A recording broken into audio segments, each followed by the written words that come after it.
Class is now in session. I am Professor Hockey, and today we'll be discussing Game 7 of the regular season between the San Jose Sharks and the Tampa Bay Lightning, in which the Sharks have lost 6-0. And through the first 6 games of this regular season, the Sharks have been very bad. There's no two ways about it. It's quite obvious that currently they are the worst team in the league. They are the only team in the league, in fact, that were winless coming into tonight's game. And so it was expected that things couldn't really get any worse for the San Jose Sharks, and yet somehow they have managed to hit an even lower point in this season with this just absolute dismantling at the hands of the Tampa Bay Lightning. A 6-0 loss is their most embarrassing loss of the entire season for sure, and I've used this type of comparison in the past, but it really rings true here tonight. This truly looked like a game between an NHL team and an AHL team. And honestly,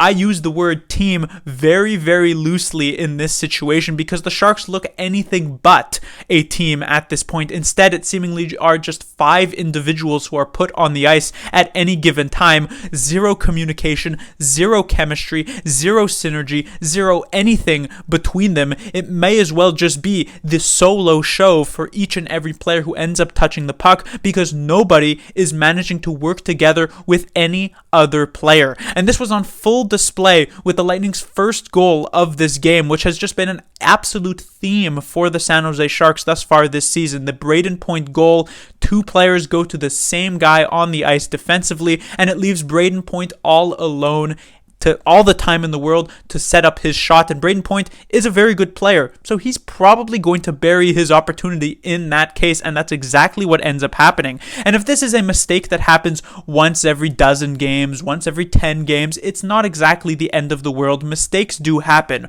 but we are 7 games into the season, still very, very early on, and yet it feels as though we have this happen at least once per game, at least half a dozen times at this point, which just goes to show how little communication there is between the defensemen and the forwards from the Sharks' perspective. It's happened to Eklund, it's happened to Bortolo, it's happened to Cunnin, it's happened to pretty much every single forward on this team. There is just nothing going on. It's as though these players are speaking an entirely different language, and you would think these players who have grown up their entire lives, or almost their entire lives, playing hockey, that even in a situation where indeed it must be noted that the Sharks have brought in so many new players that you're not really expecting much chemistry there to begin with.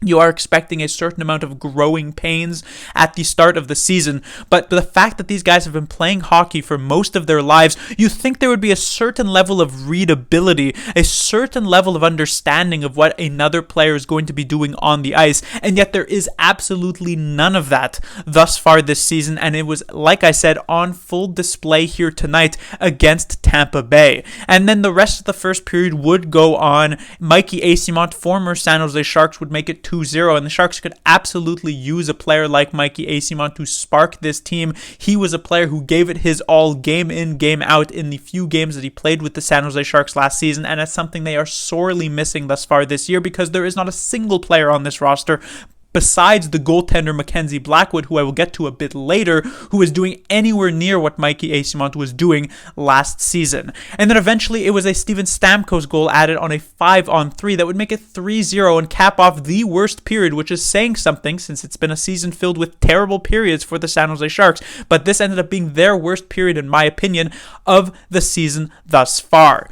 At the start of the second period, there was a small glimmer of hope, a small ray of sunshine in an otherwise lightning-filled sky. Through the first few minutes of this second period, a couple of decent offensive zone shifts, but it was immediately snuffed out by the Lightning's 4th goal of this game, and eventually their 5th goal of this game, to make it a 5-0 lead at the end of the second period. And by the time the third period rolled around, the Lightning had already seemed pretty much checked out of this game. They had one foot out the door against what was the NHL's, or is the NHL's, worst team in the league. The Lightning pretty much seemed quite disinterested, and yet they still managed to outscore the Sharks in that third period. The Sharks can't even get their usual 1 goal per game that they have been pretty close to just averaging through the first 6 games of the season, as they are shut out for the first time this year. Their goals for per game average, which was already insanely low has somehow managed to drop even further because of this score. So it's just been an absolute embarrassing performance for the San Jose Sharks. It is the first time in this very early season in which I have heavily considered turning off the game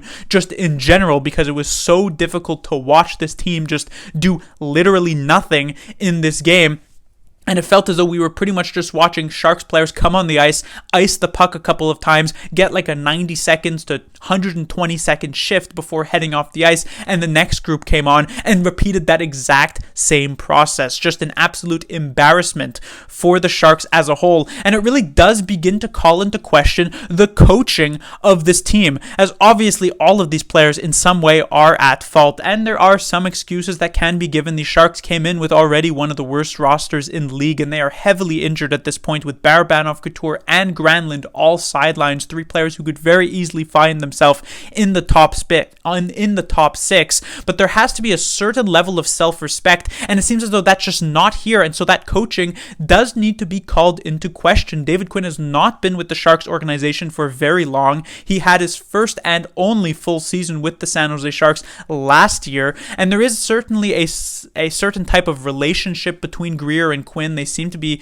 buddy, sometimes sort of friends, I guess, and that could be why David Quinn is likely to be given a couple of years. But this team looks so lifeless and so disengaged from actually playing a hockey game night in and night out that there has to be a certain amount of questioning that comes right to the top of the pile with David Quinn, and saying, why is it that you cannot get these players playing for each other? A 6-0 loss is just terrible in a season which you are already 0-6. A team cannot go 0-82. It is frankly impossible to lose every single game, and yet the Sharks are seemingly going to be able to come relatively close to that if these types of performances continue. There was actually a stat that I saw circulating Twitter earlier tonight, in which it was talking about how the worst first 7 games that the Sharks have had in their history as a franchise in the NHL had them with a goal differential of -18 through 7 games, and that occurred during the 92-93 season. And for those who may not be up to brush with their Sharks history, that was their worst season in the NHL ever, and in fact one of the worst seasons in the NHL as a whole, as the Sharks put up 71 losses that year. Just a ludicrous amount of losses in a season, and yet that -18 ends up being topped by the goal differential of the Sharks this season, as with this 6-0 loss, that jumps up to falls down, I should say, to a -21, 3 goals worse than the Sharks' worst ever season and the NHL's one of their worst ever seasons. So this is not just the Sharks being one of the worst teams in the league. This is not just the Sharks being the worst team in the league. This is the Sharks being historically one of the worst teams the league has ever seen. It is still very early on, and perhaps this is an emotional response to what was a really, really bad game, but it has been historically a terrible start to the season for San Jose. And so when it comes to the players to talk about, there really isn't anything to say.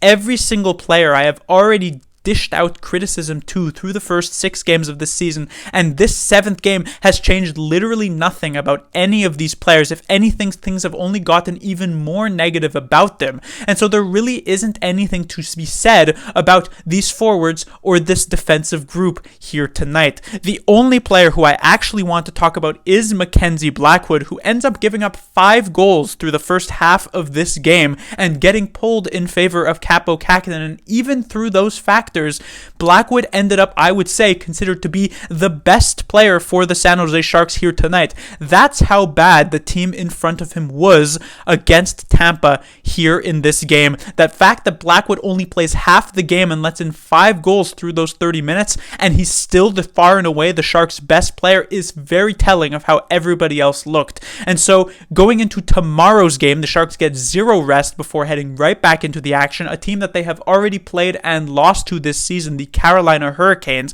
It is suspected that Kähkönen will end up being given the start at that point because of the back-to-back situation, though with the fact that Blackwood did get pulled, you never know what could end up happening. But I already mentioned early on that you wouldn't think that the Sharks could have possibly gone any lower, and with tonight's game, they managed to reach a new low point. So I can't even make any sort of claims as though the Sharks can't go any lower than this, because who knows, maybe the Sharks will lose 10-0 in the next game to Carolina tomorrow.